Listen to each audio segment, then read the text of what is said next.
ఈరోజు నేను facial hair remove చేసుకుంటున్నాను. ఇప్పుడైతే ఇంత కాన్ఫిడెంట్‌గా ఉన్నాను కానీ 4 ఇయర్స్ బ్యాక్ ఫస్ట్ టైమ్ నేను ఫేషియల్ హెయిర్ రిమూవ్ చేసుకుంటున్నప్పుడు ఇంత కాన్ఫిడెంట్‌గా అయితే లేను. నాకు చిన్నప్పుడు ఒకసారి మనం ఏంటంటే బ్లేడ్స్ వచ్చేయి కదా! షార్ప్ చేసుకోవడానికి పెన్సిల్స్ అవి. ఆ బ్లేడ్ ఒకసారి నా చేతికి తెగిందనమాట. అప్పటినుంచి నాకు బ్లేడ్స్ అంటే చాలా భయం.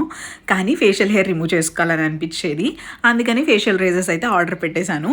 కానీ మీలో చాలామంది విన్నట్టే నేను విన్నాననమాట. ఫేషియల్ హెయిర్ రిమూవ్ చేస్తే బాయ్స్‌కి వచ్చినట్టు హెయిర్ థిక్‌గా వస్తుందని చెప్పని నేను విన్నాను. నాకేమనిపించేదంటే, అమ్మో! ఈరోజు ఫేషియల్ హెయిర్ రిమూవ్ చేసుకొని పడుకుంటే మార్నింగ్ లేచేసరికి 'ఐ' మూవీలో విక్రమ్ గారికి ఉన్నట్టు హెయిర్ మొత్తం ఫేస్ అంతా వచ్చేస్తుందేమో అని కూడా ఆలోచించేదాన్ని. ఇప్పుడు అదంతా ఆలోచిస్తుంటే నవ్వొస్తోంది. ఫైనల్‌గా ఏం డిసైడ్ అయ్యానంటే అప్పర్ లిప్ ఒక్కటి రిమూవ్ చేద్దాం. 1 మంత్ వెయిట్ చేస్తే హెయిర్ గ్రోత్ పెరుగుతుందా లేతే నార్మల్‌గా ఉందా అని తెలిసిపోతుంది కదా! అప్పుడు ఫేషియల్ హెయిర్ రిమూవ్ చేయడం స్టార్ట్ చేద్దాం అని అనుకున్నాను. నాకు గ్రోత్ అయితే నార్మల్‌గానే ఉంది. ఫేషియల్ హెయిర్ రిమూవ్ చేయడం కంటిన్యూ చేశాను.